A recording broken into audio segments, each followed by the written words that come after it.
Bom, boa tarde. Sejam bem-vindos a mais uma conversa de direito administrativo comigo e com os meus colegas Zé Vicente Mendonça e André Cirino.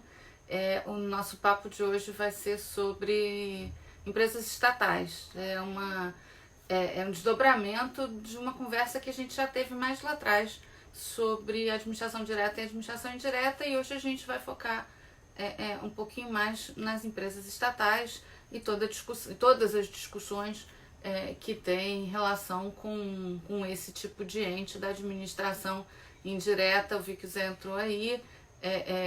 Eu acho que eu vou começar hoje com o André, já que o André esteve ausente na terça-feira. André, você está por aí, né? Para te chamar para a gente começar a nossa conversa hoje com você, né? Acho que o tema das estatais ganhou um novo sopro, um novo lampejo quando a gente começou a tratar da Lei 13.303. Quer dizer, eu acho que a Lei 13.303 veio renovar, tá aí. Vou te chamar para entrar aqui, André. Lei 13.303 deu um novo sopro, novas esferas de discussão em matéria de estatais. Então, acho que a gente tem aí alguns pontos interessantes para a gente tratar da Lei 13.303. Oi, André, boa noite, boa tarde, tudo bem? Tudo bem. Boa noite, aí gente. a nossa conversa. Só fechar a porta, que a Lisa entrou aqui e ela abre a porta. E aí, o que você acha que a 13.303 trouxe de renovação nas discussões das empresas estatais? Eu tenho alguns pontos que são mais queridinhos assim, nessa temática. Né? Eu acho que eu não sei se eu já comentei aqui, eu tenho também sentimentos contraditórios com a Lei 13.303. Eu acho ela, em geral, uma lei meio ruim, na parte de licitação, porque é grande demais, porque é confusa, porque é prolixa, mas eu gosto da parte de governança, embora eu não ache nada assim, acho que a parte de governança traz algumas coisas interessantes, embora ela tenha evitado entrar em bola dividida. Eu acho que a Lei 13.303 ela evitou entrar em algumas bolas divididas, né? Uma delas é a questão da finalidade lucrativa e da interferência política na gestão. Eu acho que ela fica um pouco em cima do muro, né? Ela não se posiciona muito claramente sobre se pode ou não pode instrumentalização para a política econômica das empresas estatais. Mas, enfim, eu queria te ouvir, depois a gente ouve o Zé um pouco, qual é a sua sensação sobre o panorama atual jurídico das empresas públicas e sociedades de economia mista a partir da 13.303. Boa tarde, Patrícia. Boa tarde, todo mundo. Fiquei triste na terça-feira passada, não pude estar presente. Vou de volta aí. Esse tema bacana das empresas estatais. E a Patrícia me faz uma provocação sobre o que a lei mudou, né? Eu queria que a lei falasse mais também, tá? Eu gostaria que a lei fosse mais ambiciosa do que ela foi. Você falou muito bem a questão do lucro, a questão da utilização da empresa estatal, enfim, tentar colocar um pouco mais de clareza nessas finalidades das estatais. Eu estou dando um passo atrás. Perdão.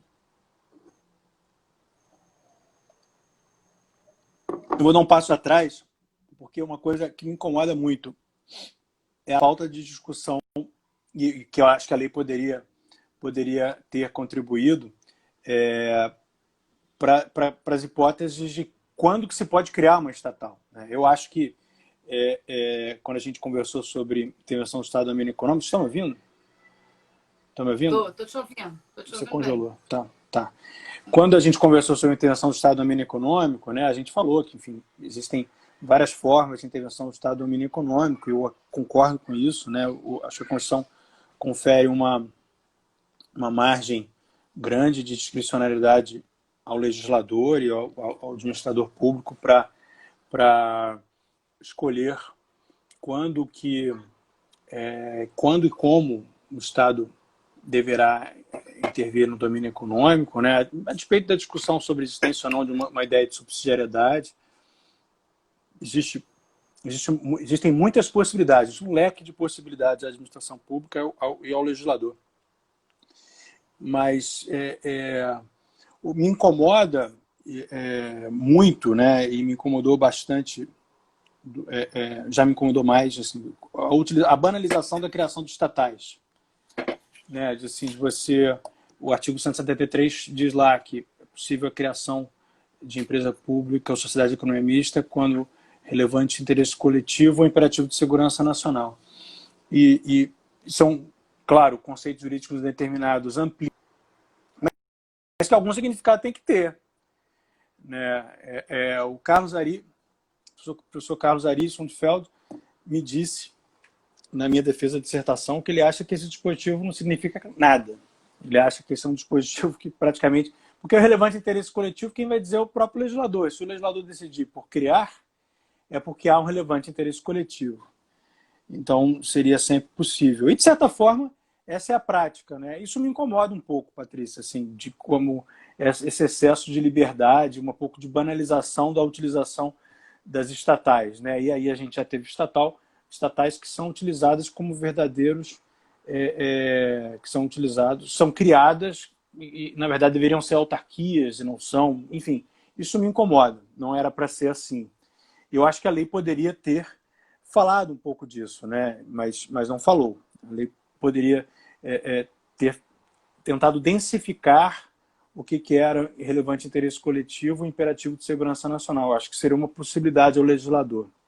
Até gostaria de ouvir o José Vicente, né? que de certa forma, a ideia de subsidiariedade está muito aí, né? Nessa da questão das estatais. Mas eu concordo com você, assim, acho que a lei tem algumas coisas positivas. Uma coisa que eu acho muito positiva, eu acho que é a questão dos limites à indicação de diretores, né? Que tem que ser... Isso foi muito importante, essa inclusão na lei, e que eu acho que tem um potencial enorme. Né? Assim, eu acho que tem que fazer uma avaliação a médio prazo se isso alcançou resultados ou não. Né? Mas isso garante um mínimo de moralidade, um mínimo de eficiência e de respeito ao profissionalismo que deve girar no funcionamento dessas empresas, né? Que são os artigos...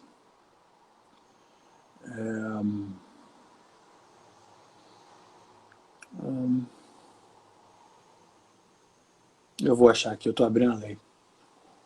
Uma coisa que você falou, e eu acho que a lei não toca nessa densificação do relevante interesse coletivo, imperativo de segurança nacional, porque, na verdade, isso não interessa a ninguém. Nem a administração, nem o legislativo. Eles não querem essa amarra, né? No fim ao cabo. Não. Né?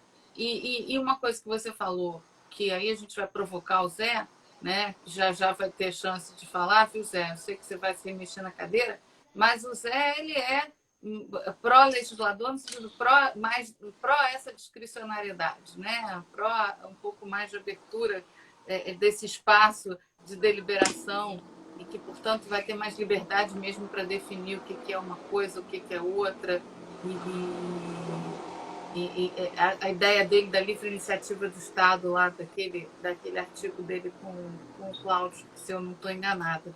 Então, que é um artigo que a gente tem algumas, né, algumas diferenças a respeito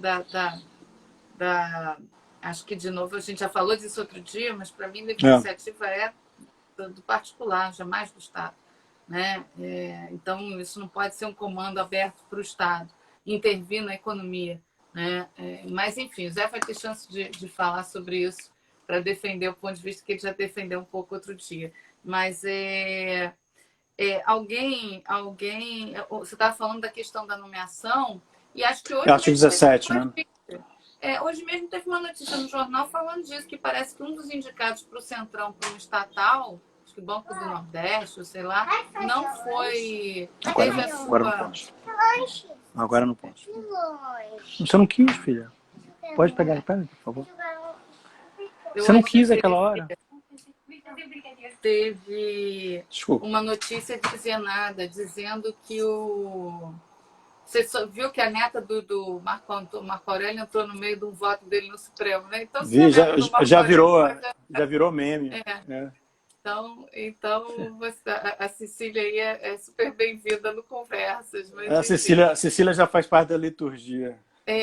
Pois é. A Cecília entrar aí no Conversas já estamos absorvendo ela já. Mas e hoje teve essa notícia dizendo que uma nomeação aí recente do governo federal para uma estatal, uma indicação do Centrão não foi admitida justamente porque ele tinha lá uma ficha pregressa e tal. Eu sou dessas que acha que a gente tem que mesmo limitar nomeações. No caso da Lei 13.303, está expresso, ela foi num bom caminho, mas eu, Sim. só para fugir do tema, acho que a gente tem que limitar as nomeações para cargos de livre nomeação e livre exoneração. Acho que o mínimo de requisitos tem que ser cumpridos e eu não acho ruim que a jurisprudência evolua nesse sentido, não. Eu não acho que defender uma discricionariedade absoluta do chefe do Poder Executivo é mais compatível com o estágio atual do direito administrativo. Né? Mas, enfim, você faz parênteses. O ideal é que o legislador faça esses requisitos, não a jurisprudência. Né? O ideal é que isso, assim, esse pontapé inicial... Esse pontapé inicial... mas nas estatais, como reação, né, certamente, uma reação ao mensalão, isso foi... A Lava Jato, A Lava Jato, né? Ela não foi a mensalão, verdade, foi a Lava Jato. Você tem razão. Foi uma reação e que colocaram lá. Mas vejam, vários dos implicados na Lava Jato eram de carreira, né? Pensando na Petrobras aí. Isso não é isso que vai resolver 100% do problema. Não é um selo de... Não. Né? Não é um selo de garantia, né? Mas alguma coisa, assim, uma mensagem de moralidade, de eficiência. Cara, um cara que sabe minimamente aquilo, né? Enfim. É um cara sujeito que minimamente tem alguma experiência que possa contribuir, né, no conselho de administração da empresa, né, para que ele possa efetivamente contribuir. Do contrário, não faz sentido, né, que haja a estatal. Aí você cria uma autarquia, né, porque não tem essas amarras, enfim. Você sabe, Patrícia, que a gente até eu acho que para a autarquia deveria existir também algum tipo de limite. Mas eu acho que no caso das estatal, esse limite, para mim, faz mais sentido que seja mais rigoroso ainda, pelo caráter privado da empresa. A autarquia, como tem um aspecto político, por conta de ser da personalidade jurídica de direito público, né, é mais relevante. Até uma coisa interessante, eu não sei se... Eu me deparei com isso, a gente se deparou com isso estudando lá, Zé Vicente, uma questão uma discussão se as empresas estatais prestadoras de serviço público se submetem a esses limites da lei 3.303. Né? E a gente acha que sim, né? A lei não faz distinção. Né? E a gente descobriu o que assim, a fofoca que há, não sei se é verdade, é que, na verdade, se queria utilizar o argumento de que as estatais prestadoras de serviço público, por conta do caráter sui generis que lhes foi atribuído pela jurisprudência, que a gente acha que é uma invenção, né, Zé? Fazendo propaganda no nosso artigo, ela, na verdade, era uma estratégia para fugir justamente do artigo 17. Eles queriam fugir desse artigo, não era... Eles queriam fugir disso, para dizer, olha, posso nomear quem eu quiser. Eu sou uma mera prestadora, sou uma prestadora de serviço público. Olha que ovo da serpente, né? Assim, como as coisas são construídas. Que é fugir da lei por conta disso. E muita gente com boas intenções, argumentando que não, na verdade, é uma prestadora de serviço público, por isso ela tem que ter maior flexibilidade, enfim, e ela precisa se submeter a esse tipo de limite, né?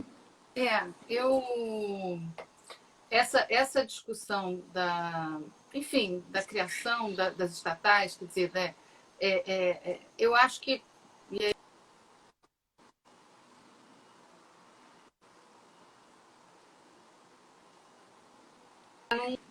privado, né? Ou seja, exigir que a criação estatal seja para uma atividade econômica e exigir que essa opte, que ninguém obriga o administrador a criar uma estatal e ir para o regime privado. Mas uma vez que ele vai, tem que se respeitar essa decisão. A gente já comentou aqui, eu acho a decisão do Supremo, que começou com uma decisão do Maurício Correia lá atrás, dizendo que esses estatais prestadores de serviço público têm regime privado, regime público, Eu acho essa decisão tão ruim, historicamente tão ruim, e depois com efeitos tão deletérios, tanto que o Supremo custou muito, né? Custou demais, né? O Supremo acabou meio que desembarcando disso um pouco, pelo menos restringindo as estatais dependentes, prestadoras de serviço público, pelo menos, né? Mas isso custou vários anos, eu não vou dizer para vocês, talvez 10 ou mais, né? Assim, me espanta como o Supremo desavisado, porque o voto do Maurício Correia, primeiro que firmou isso, é um voto que pega o Celso Antônio mal lido e mal interpretado. Pois é. Sim, era de alguém que não sabia o que estava fazendo ali, né? Então, e isso foi uma má decisão, porque faz tábula rasa do regime privado. Ninguém obrigou a administração a ir para esse regime, né? A administração optou, quis ir, mesmo na prestação de serviço público. Então, assim, você pode discutir, então tá, não tem que ter esse regime, então, para prestação de serviço público, era para não ter, acabou, né? Mas realmente tem muita coisa meio torta, né? Ou vai se fazendo meio torto, com pouca clareza. Né? Eu acho que cada macaco no seu galho se autarquia é autarquia, o regime público é o regime público, regime privado é o regime privado, que é importante para onde ele precisa ter, né? Atividades econômicas de natureza concorrencial, né? Então, assim, tá aqui, ó, o legislador... Se fosse mais claro... Sim. Se fosse mais claro quando que é possível criar a estatal, talvez a gente tivesse menos desconforto em flexibilizar as regras de direito público na sua atuação. Né? O problema é que elas são tão desvirtuadas com utilizações que me parecem estranhas, né, a uma atividade privada, que aí fica esquisito, né, você fugir. Então fica, enfim, eu acho também, alguém comentou aqui que o Aragão, eu concordo com ele, que muito foco nos dirigentes, né, até por conta dessa reação, né, ao Lava Jato, e podia ter sido mais ousada na licitação, né. Tem uma coisa da licitação que eu gosto, né, porque ela repete muito do que já existia. Pregão, poderia ter exatamente, do pregão, e poderia ter sido um pouco mais uma mistura de pregão e RPC, né? Exato.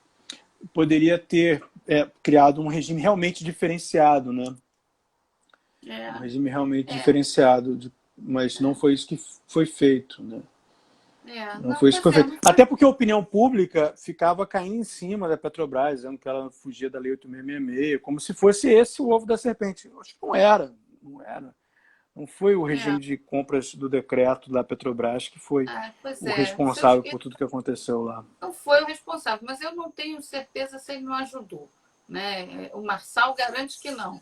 Né? Eu não tenho tanta certeza assim, porque o convite generalizado que tinha lá naquele regime deu boa ajuda. Né? Embora aquela história, a corrupção, eu estou muito convencida, não depende da lei.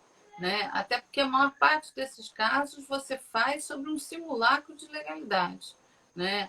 A gente não encontra ilegalidades grosseiras nesses processos de corrupção. A legalidade aparente é respeitada. O que existe é um simulacro, é o que passa embaixo da legalidade. A legalidade ela é um pouco complacente com a corrupção, porque ela se passa ao redor. Assim. Enfim, né? Mas voltando aqui para a questão das estatais, não dá para imaginar Estado sem estatais. Você concorda comigo? Né? Eu acho que a gente não pode imaginar que o poder público vá abdicar desses instrumentos de intervenção no domínio econômico. Concorda? Né? Eu acho que muitas dão muito certo, né? Sim. Sim. Aquela história, vamos vender o Banco do Brasil. É difícil, né? O Banco do Brasil é um instrumento de política econômica relevante no Brasil. Ele eu acho que eu já contei essa história. A gente já vai ouvir o Zé já, mas é um caso super interessante. Eu achei muito interessante. Eu devo ter o quê? Uns 2 anos, eu fui a Bonito, no Mato Grosso do Sul. E eu passei uns dias numa fazenda no Pantanal. Né? E batendo um papo lá, era o pessoal do Sul. E a gente foi conversando com aquelas pessoas que eram oriundas de Santa Catarina, do Rio Grande do Sul, que foi o grande motor de colonização do Centro-Oeste nos anos 70 e 80. E sabe quem foi o viabilizador desse projeto de colonização do Centro-Oeste, essa fronteira agrícola que foi o Centro-Oeste nos anos 70, 80? Foi o Banco do Brasil. O Banco do Brasil financiou a aquisição de terras, de arrendamentos, de terras que eram públicas, né? Houve um grande projeto em que o Banco do Brasil foi peça central. Central nessa. Se o Brasil é o potentado agrícola que é hoje, a gente tem a Embrapa, a gente tem o Banco do Brasil no financiamento, o papel do Estado, e é muito interessante isso, né? E isso eu conversando com as pessoas lá para entender eles falando, não, porque aí o Banco do Brasil, quando a gente chegou, então, assim, os gerentes do Banco do Brasil, isso a gente já escuta no anedotário, talvez hoje menos, talvez a tendência é que a gente consiga desenvolver um sistema financeiro mais competitivo, mais presente, etc. Mas esses braços de intervenção econômica do Estado brasileiro foram extremamente relevantes para o desenvolvimento econômico que se alcançou. Então, é difícil imaginar uma intervenção no Estado no domínio econômico, olhar para o quadro macro, né? Enfim, mais algum comentário? Só para a gente ouvir o Zé. Eu acho que tem. As estatais não, de forma alguma vamos abdicar das estatais. Acho que os bancos públicos, por exemplo, têm um papel concorrencial muito importante no mercado concentrado que é o mercado brasileiro. Né? Enfim, eles têm esse papel e várias estratégias regulatórias são utilizadas nesses bancos, né? Por conta, por exemplo, financiamento imobiliário, você lá, a Caixa, regulação por ato administrativo, a Caixa por ato, né, do gestor, ato societário. Né? Você, como dono da empresa, você manda abaixa os juros, aí no outro dia todos os outros bancos têm que abaixar também. Então, um mercado muito concentrado como é o mercado brasileiro, isso é um relevante interesse coletivo que pode justificar. Eu acho que existem várias justificativas. Eu estou querendo dizer que assim, a gente não vai abdicar das estatais, é só uma preocupação até onde elas podem ir. Né?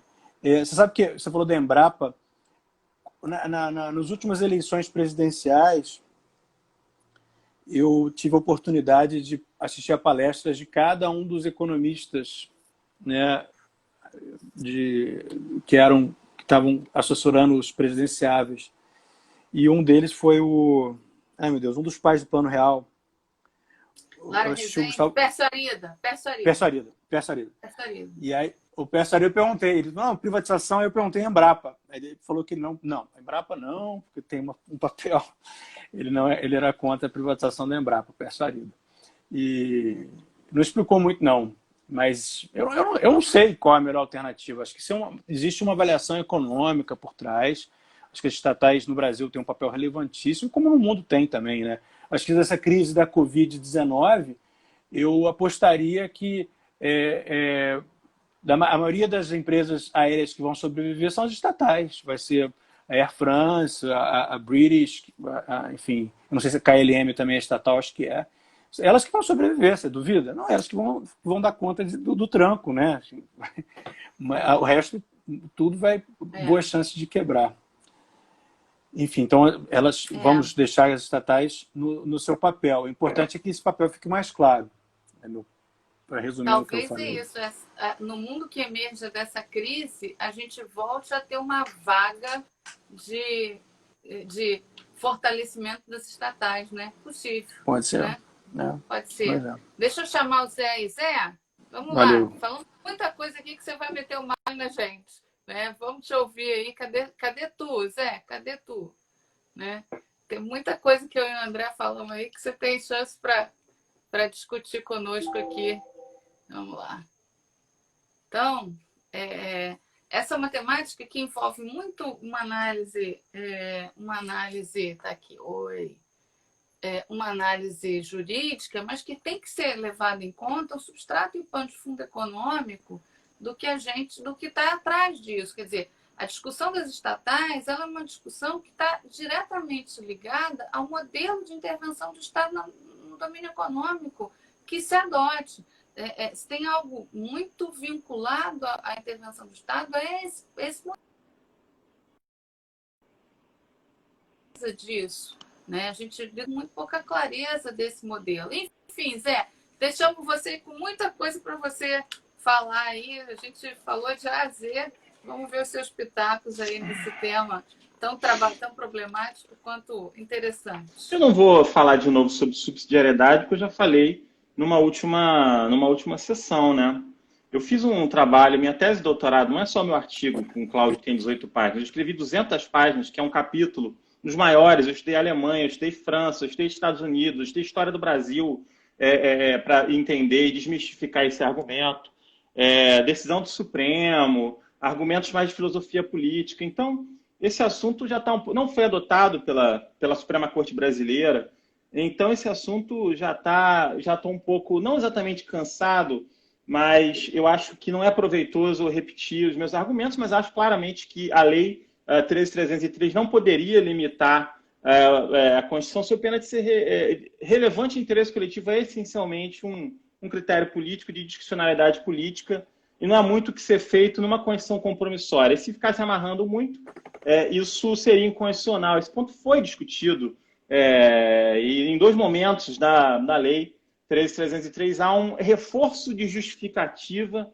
para o relevante interesse coletivo. Mas se você ficar delimitando, relevante interesse coletivo só pode ser na energia, só pode ser aqui e ali, isso seria claramente inconstitucional, porque a Constituição não permite esse tipo de restrição.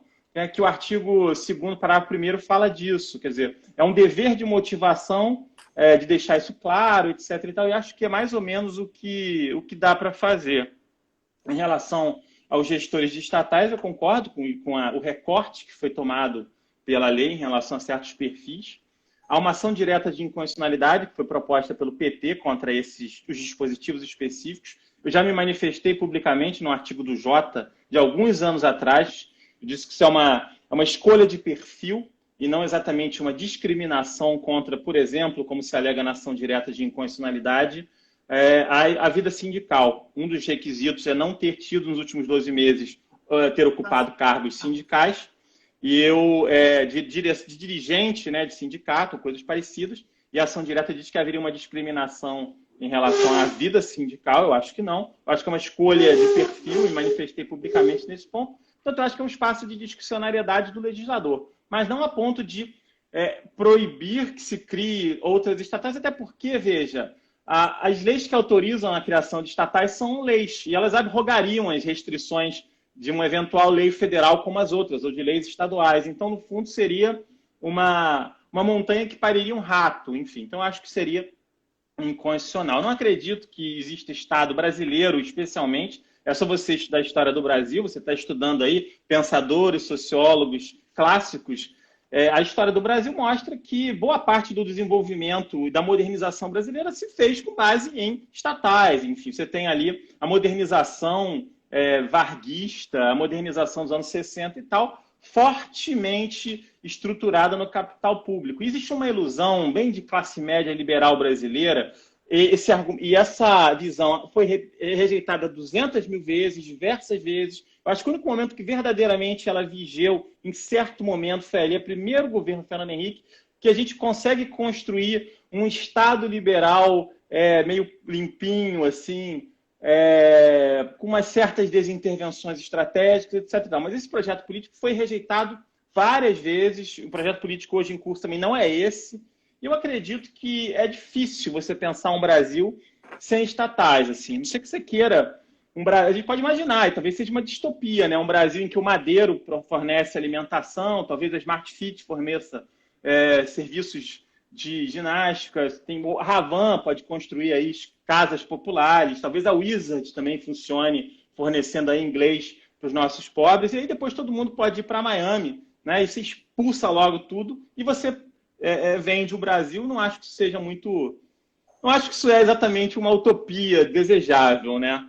Mas enfim, vamos falar de coisas úteis. Não vamos falar de debate sobre subsidiariedade. Eu já escrevi 200 páginas sobre isso. A segunda edição do meu livro está aí, a terceira edição estou construindo. Eu acho que existem 3 observações gerais em relação à Lei 13.303 que eu posso fazer.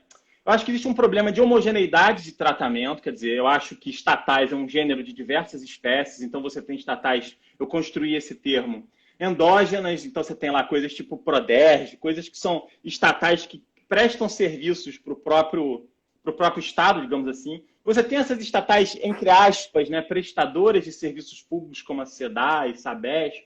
Você tem estatais verdadeiramente concorrenciais, que concorrem com outras empresas privadas. Um exemplo, que agora já não é mais estatal, era a BR Distribuidora, uma estatal que concorria com outras distribuidoras de petróleo. E você tem, por exemplo, aí o exemplo já é realmente muito mais restrito, você tem estatais que operam monopólio. O monopólio que sobrou do artigo 170 é a Eletronuclear, que é uma subsidiária integral da Eletrobras, né, que opera a usina de Angra 1 e Angra 2. Então, desde Angra até a famosa estatal do Norte, que produzia camisinhas com a seiva de uma árvore lá, enfim, era um látex e tal. Você tem estatais que fazem de tudo. E a lei trata de forma muito homogênea essa miríade de realidades, né? Acho que um outro... Qual é a solução? Alguém fez essa pergunta. A solução, acho que é uma solução interpretativa, quer dizer, você pode criar diferenciações conforme o setor, conforme o nível de concorrencialidade da estatal, um gradiente de intensidades regulatórias específicas, assim. Acho também que é uma lei muito detalhista. Eu acho que é uma lei relativamente longa, tem 97 artigos. Você reduz o papel do regulamento de compras no artigo 40, quer dizer, o regulamento de compras de cada estatal tem um escopo muito limitado, porque a lei já basicamente pré-ordena tudo. Então, veja, ela esvazia a possibilidade do regulamento de cada estatal. Então, é uma lei que é detalhista. Ela é uma lei também, a sensação que eu tenho é uma lei resposta, como alguns falam. É uma lei inflexível. Ela até abre, em 2 momentos, válvulas de escape. Vai ter o artigo 28, parágrafo 3º, que estabelece que você pode contratar diretamente com o que ela chama de parceiro de negócios. E eu acho que é uma coisa que a jurisprudência do TCU já estava construindo mais ou menos, né?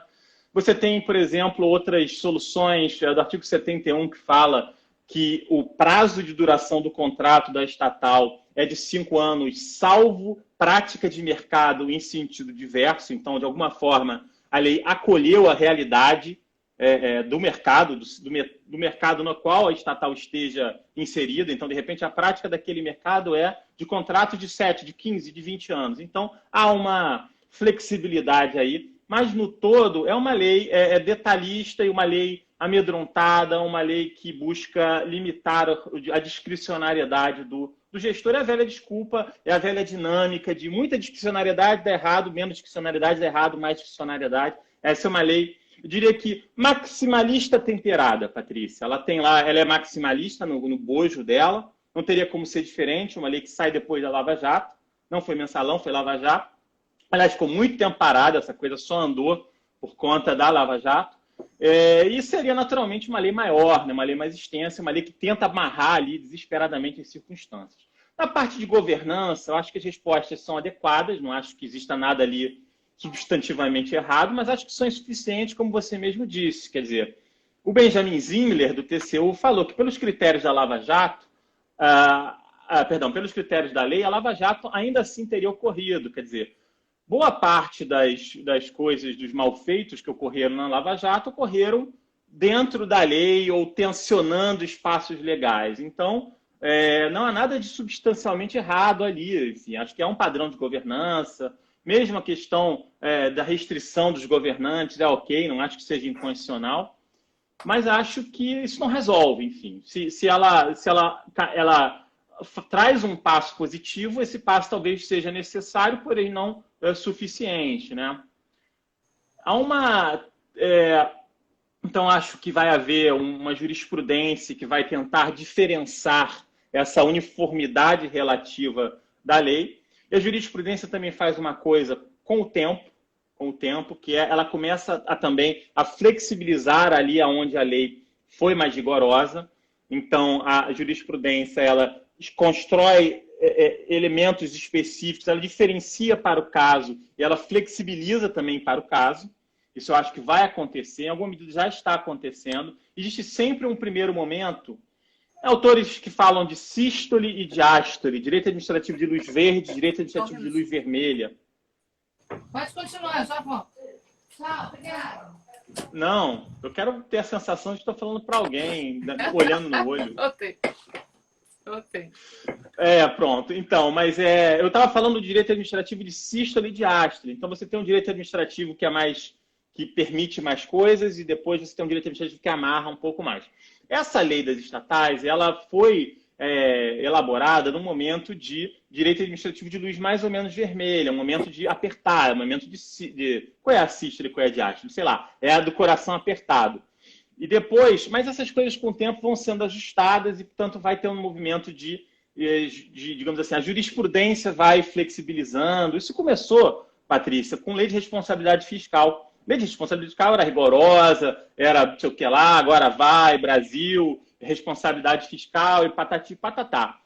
20 anos depois, ela está toda furada, o Brasil está todo quebrado, os entes infranacionais estão super enrolados, tanto a jurisprudência, a doutrina, a prática administrativa, os procuradores do Estado, fomos construindo coisas, exceções, mas isso aqui não dá, aquilo não dá, argumentação consequencialista para lá e consequencialista para cá. A lei de responsabilidade fiscal hoje é um tigre de papel em alguma medida, né? Enfim, aí tem que ter uma nova lei de responsabilidade fiscal, aí as pessoas respeitam ela durante alguns anos, algumas gerações, mas depois as flexibilizações vão ocorrendo e é natural que seja assim. E a lei das estatais, então, tem esse ponto. Tem alguns pontos mais específicos que eu gostaria de destacar. A questão da competência federativa. Ela tem normas gerais de licitação e contratos para as estatais, mas ela tem regras específicas de perfil de governança que, se você olhar ali na ponta do lápis, talvez não fossem exatamente normas gerais ali. Tem coisas ali. Você tem que mostrar o relatório tal, o relatório YZ, tem regrinhas de governança que são micro-regras. Então, talvez isso aí não fosse exatamente norma geral de contratação, portanto, não seria nacional, mas federal. O fato é, estados e municípios não têm capital político para questionar esses dispositivos, talvez não queiram, né? Enfim, portanto, vai para frente. Né? Parte de governança, a parte inicial e a parte de governança, a palavra risco, Patrícia, aparece mais de 20 vezes na lei. Essa é a palavra mais presente na lei. Salvo conectivos, como de, da, com, preposições, mas substantivo, a palavra risco é a palavra que mais aparece. Então, é uma lei que tem medo. É uma lei que responde a um medo, responde a uma circunstância, é uma lei que tem medo. Um ponto que eu acho legal, artigo 12, ela divulga a remuneração dos administradores, supera um debate que havia sobre sigilo, se vai ou não, tem que divulgar mesmo. Um artigo 2º, parágrafo 1º, eu acho legal também, fala que você pode participar na empresa privada desde que o objeto social da empresa privada esteja associado ao objeto da investidora. Então, quer dizer, muitas dessas estatais têm capital negociado em bolsa, capital aberto, você compra a ação da estatal A e mal sabe você que ela está investindo, ela tem participação numa empresa que trabalha com, sei lá, faz pinico, e você está comprando uma empresa de petróleo e, na verdade, ela está investindo em, sei lá em quê. E acho válido, enfim, que tem alguma sinergia empresarial, nem que seja, né? O artigo 13... acha, nessa questão das participações minoritárias, você acha que a licitação é totalmente descabida, afeta a sociedade? Qual é a sua opinião sobre Essa é uma questão importante, né? Tem pareceres importantes, né? Eu acho que o parceiro estratégico, o artigo 17 fala disso, né? Eu acho que existe um parceiro estratégico. O TCU, nos primeiros meses ou primeiro ano, trouxe uma jurisprudência, teve um certo hype nesse sentido lá, tem uns critérios meio amarradores e tal. Eu acho que a Factio realmente não se licita. Agora, se existe alguma lógica de concorrencialidade, aí realmente talvez faça sentido, assim. Eu acho que é muito caso a caso, a verdade é essa. Mas, em princípio, eu diria que sim, não dá para fazer licitação de com quem você quer se juntar, enfim. Sim. Então, acho que, em princípio, não há como licitar isso, não. É como você falou, tem muito... Como é que eu vou te dizer? É muito ajuste fino, né? Nesse caso. Tem uma sensação geral nessa parte de governança de muita publicação, muito relatório, muito índice. Nem tudo é quantificável. Muitas vezes você quantifica mostrando as partes que interessam, ou você trabalha o dado de forma a te apresentar o que você acha legal. Então, assim, Eu acho que é um passo necessário, porém não é um passo que vai resolver os nossos problemas. O Bruno Tem uns escreveu pontos... aí da infantilização do gestor público. Não sei, Bruno, se dá para falar assim, essa carregar tanto nessa tinta assim, né? Mas você põe um pouquinho mais de baliza para ele, não tenha dúvida, né? Porque também a gente acaba que a gente lida com gestores públicos bastante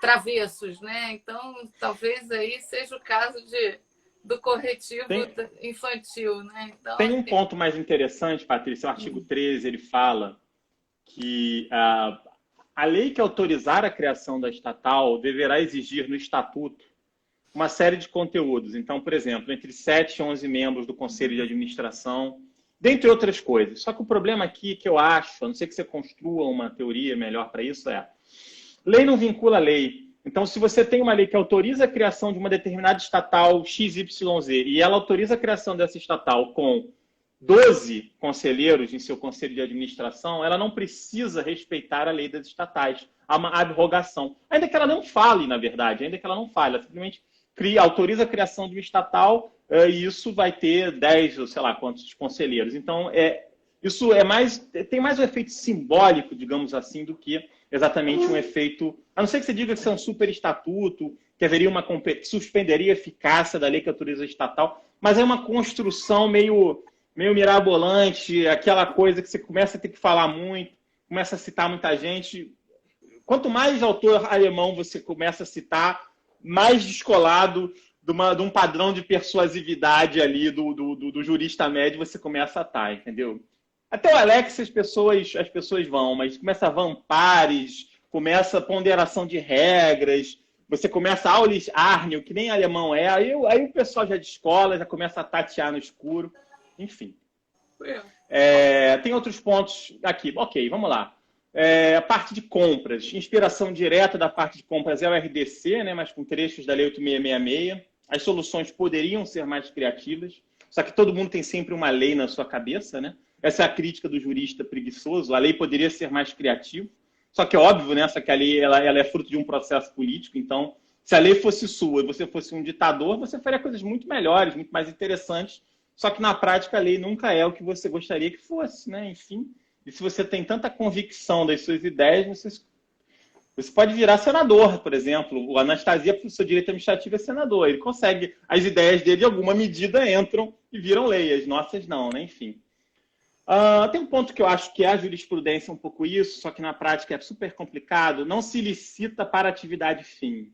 Artigo 28, parágrafo 3º, inciso 1 da Lei 13.303. O problema aqui, acho que o Floriano fala um pouco isso, eu falo um pouco isso no meu livro, é o seguinte.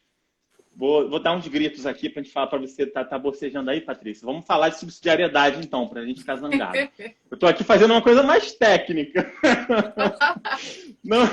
Não se licita na atividade fim. O problema, eu acho, é que tudo é meio que fim numa empresa bem organizada. Então, assim, tudo bem, existem exemplos extremos de manual. O copinho de café, a caneta, não é atividade fim. Mas e a empresa que dá curso de gestão, que cria lógica? Tem muita coisa que, em tese, você pode passar uma faca e dizer isso é atividade fim, mas que na prática você vê que aquilo tem um pouco a ver, atividade meio, mas que na prática pode ter um pouco a ver com a atividade fim, entendeu? Não se licita para oportunidades de negócios, tem que justificar, houve um certo abuso em relação a isso. Tem um problema, Patrícia, que é um problema para o petróleo, que é a discussão sobre os consórcios de petróleo em que tenha uma estatal carrega as regras da lei das estatais, então, artigo 1º, parágrafo 5º. Então, nos Joint Operating Agreements, se você tem a Petrobras, em tese, as empresas que se associariam a ela teriam que se submeter a uma regra de licitação. Na verdade, você tem que interpretar esse artigo 1º, parágrafo 5º, à luz de uma finalidade, fazer uma análise finalística. Ou seja, tem que ter um procedimento aquisitivo que seja imparcial, etc. e tal, mas não entender que você vai aplicar a lei especificamente, não as regras de aquisição dos jogos, porque, do contrário, você vai ter um efeito de seleção adversa em relação ao estatal, o que é burrice, né, eu acho, né?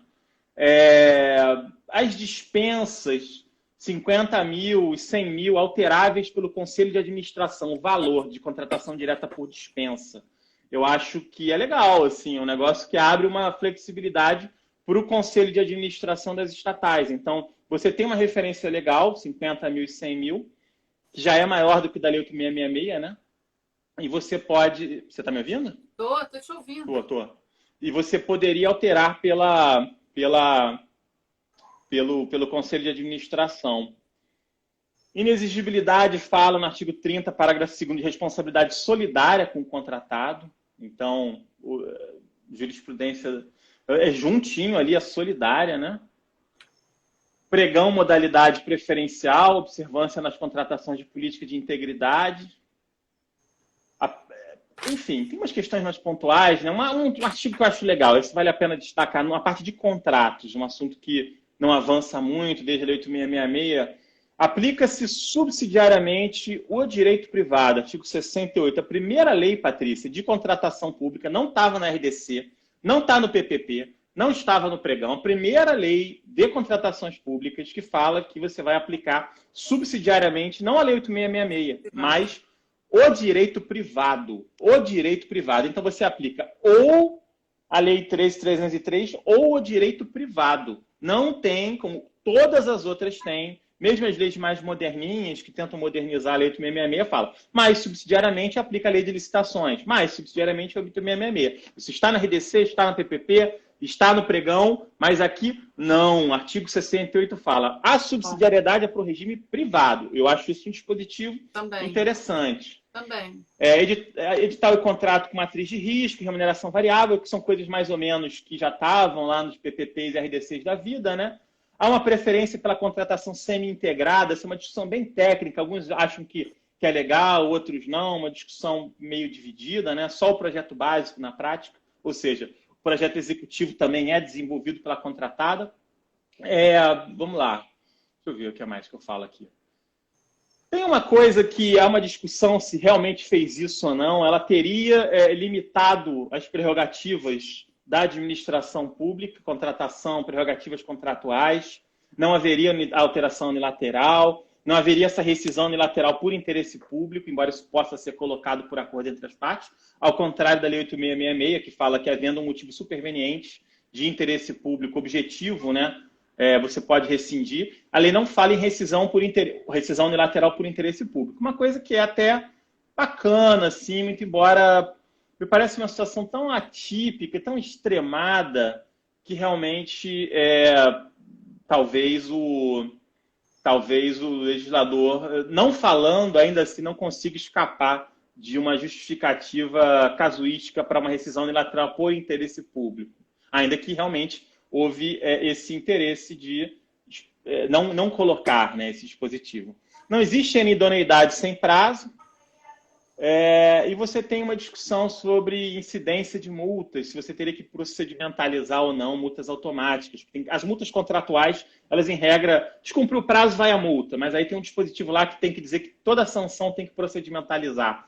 Mesmo essas sanções que seriam automáticas, aí a discussão procedimentaliza para todas essas multinhas, sim ou não? Parece que não faz sentido procedimentalizar para cada uma dessas multinhas, portanto, tem que fazer uma leitura à luz do contrato, conforme o artigo 68. Eu acho que 3 conclusões gerais, Patrícia. A homogeneidade da lei vai exigir um certo esforço dos intérpretes, uma certa razoabilidade dos controladores. Eu acho que leis de resposta podem gerar problemas. Aliás, esse é o paradoxo do constitution making, né? Como se fala em relação ao tempo da construção de padrões constitucionais. Qual é esse paradoxo, enfim? O paradoxo é o seguinte, os piores momentos para você mudar uma Constituição e também uma lei importante como a lei, ou criar uma lei como a lei das estatais, são os momentos de crise política, de crise econômica, etc. e tal, porque as pessoas estão mais nervosas, estão mais gritando, não tem a racionalidade, etc. e tal. Por outro lado, e aí o paradoxo, talvez desses momentos sejam justamente os momentos que você consegue mudar. Então, o paradoxo é, os momentos em que você consegue mudar, que existem os incentivos que fazem com que essas leis simplesmente brotem, são os piores momentos. Então, os momentos em que você consegue são os momentos em que você não deveria. Esse é um paradoxo clássico em relação a tempo e construção de normativos muito importantes. Os piores momentos são, paradoxalmente, os melhores, ou talvez os únicos momentos. Então, enfim, mas fica aí a observação que essas leis de respostas podem gerar problemas e, é claro, enfim, há que se mudar o paradigma das seleções das contratações públicas em geral. Essa lei, a Lei 13.303, não vai tão longe, assim como a lei que possivelmente alterará a Lei 8.666 também não vai tão longe. Mas esse é mais um passo incremental em relação a essas mudanças, enfim. Uma mudança de 20, 30 anos começa e é feita por leis incrementais. Enfim, com isso eu concluo a minha participação. É um monte de coisa para refletir. Eu vou chamar o André para ver se ele faz algumas considerações finais. Então, Zé, obrigada aí. Eu acho que você fez um apanhado bem geral da 13.303, assim, de muitos detalhes interessantes, assim, de muita... Mas eu não sei se eu sou... Eu acho que você tem coisas otimistas e pessimistas aí no que você falou, né? Essa questão da desfiguração das leis pela prática é uma realidade, né? Enfim, talvez não devesse ser assim, mas não sei se tem outro jeito, né? Então, não sei se tem outro jeito, mas eu acho que a gente pode tentar colher bons frutos aí da 13.303. André? Essa minha aula aqui, esse negócio que eu falei, está muito arrumadinho, né? É que simplesmente uma palestra que eu dei no IAB. Aí eu cliquei aqui, abri e falei, vamos falar de lei das estatais. Mas assim, como a maioria de nós não assistiu a sua palestra no IAB, né, fica aí a utilidade. Por exemplo, essa questão dos contratos de aplicação subsidiária do direito privado, eu não sabia, não tinha me atentado. Tá no meu livro também, professor. É a segunda edição do meu livro. Acho que é uma boa maneira de olhar. Enfim, André, vê se você consegue entrar aí, né? Para você falar alguma coisa no finzinho aí, para a gente terminar aqui a live contigo. Né? Eu acho que tem algumas... Ô, Zé, ó, está devendo a Nina aqui, ó. Ela quer saber o que é captura epistêmica da regulação, e eu também. O Zé tem que responder o que é captura epistêmica da regulação, porque nem eu sei. Né? E aí, vamos ver o que o André tem aí a concluir de algumas dessas coisas que o Zé falou. Está aqui, vamos lá. Um monte de... Eu acho que tinha umas coisas para a gente explorar, quer dizer, a questão das participações minoritárias, do Estado empresário. Eu acho que são temas muito interessantes. Quem sabe a gente tem tempo mais para frente de fazer outra live sobre isso. André, e aí? Um monte de coisa que o Zé falou para a gente... Pois depois fez uma exposição... Não fez uma exposição geral, fez uma exposição profunda e avaliou cada artigo. Foi muito bom, aprendi muita coisa também. Eu anotei algumas coisas aqui, eu gosto... Esse artigo 68 realmente é muito interessante, né? Essa subsidiariedade para o direito privado, que é enfim, todas as leis realmente remetem a Lei 8.666, que ela foge desse padrão, né? Enfim, e coloca a subsidiariedade como a análise da 8.666. O que eu acho que é um processo também que está acontecendo com todo o regime de contratos, né, Patrícia? Assim, o livro do Renato Toledo, que vai sair ainda, a dissertação dele, tem esse foco, né, de colocar realmente o Código Civil e o regime contratual privado como um norte a ser seguido, né? Assim, a lei, na dúvida, a gente não tenta criar uma supremacia do interesse público sobre o particular, mas a gente vai para o direito privado e vê o que o direito privado nos diz, né? A revisão em curso sobre exceção do contrato não cumprido, que eu acho que é uma revisão que está acontecendo, ela vai muito nessa linha, né? Então, realmente, esse é um caminho interessante da lei. Um dispositivo que eu gosto da lei, assim, uma discussão, né, sobre a contratação direta, aquela antiga discussão sobre contratação direta de atividade fim e atividade meio, não é? Que, enfim, que o Tribunal de Contas criou. Vocês estão ouvindo? Só o Zé Vicente não está ouvindo. Eu estou ouvindo. Eu também estou. Né? E aquela distinção que o Tribunal de Contas criou, que a empresa estatal não precisa fazer licitação para atividade fim e atividade meio, e ao fim e ao cabo a gente tem muita dificuldade, muitas vezes, de identificar o que é atividade fim e o que é atividade meio, e a lei foi lá no 28, parágrafo 3º, e disse que pode haver contratação direta quando houver uma relação com o objeto social da empresa, né? Eu acho que esse racional do objeto social ele é um pouco mais claro do que a atividade fim, né? E eu acho que isso ajuda, né, nessas contratações diretas. Então, até mesmo se você quer facilitar a vida da empresa, né, você pode ampliar a atividade fim, mas o dispositivo fala para que tem uma perspectiva mais passiva, de quando a empresa está alienando, né? Eu acho que deveria ter uma interpretação também para compras, né? Então, esse eu acho que é um problema que a lei poderia ter resolvido. É claro, todos nós gostaríamos... Eu não gostaria de ser legislador, não, como o Anastasia, que era professor de Direito Administrativo, mas acho que isso a lei poderia ter falado. E, enfim, eu gostei das observações e não vou falar também de subsidiariedade, não, até porque eu estou mudando um pouco minha visão, como eu disse com o Zé Vicente. Eu acho que ainda existe, mas, enfim, não da forma que eu já defendi. Mas, então é isso, Patrícia. Não sei se você isso, queria André. falar. Então, acho que vamos encerrando por aqui, já são 6 horas também. A gente tem aí essas discussões, eu acho que um tema que a gente teria que explorar mais também é essa questão da finalidade lucrativa da estatal e a Sim, resposta que a lei dá para isso, e a possibilidade de instrumentalização da estatal. De novo, aí é uma questão que eu acho que é de ajuste fino, enfim. Né?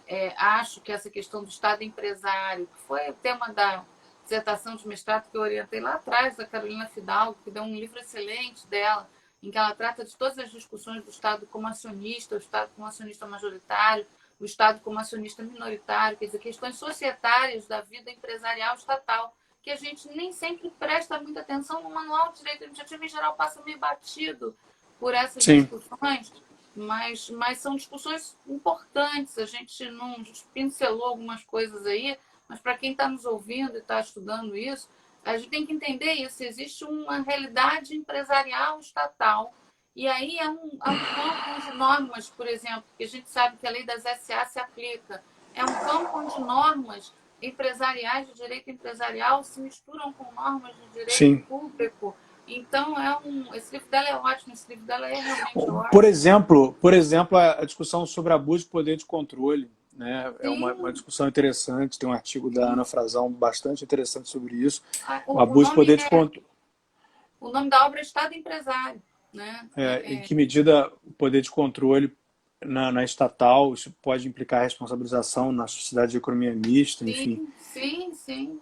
Então, a Ah, gente tem aí umas questões que são pouco exploradas na literatura mais banal, nos manuais de direito administrativo, eles não chegam a ingressar nisso, mas são discussões que realmente impactam bem na vida real, concreta, do dia a dia de uma estatal. Enfim, por exemplo, estou lidando aqui com um assunto que é pagamento de remuneração de dirigente de estatal. Não é um assunto tranquilo, assim. Você tem discussões, o que paga, o que não paga, o que o estatuto, o que a Assembleia pode autorizar, o que a Assembleia não pode autorizar.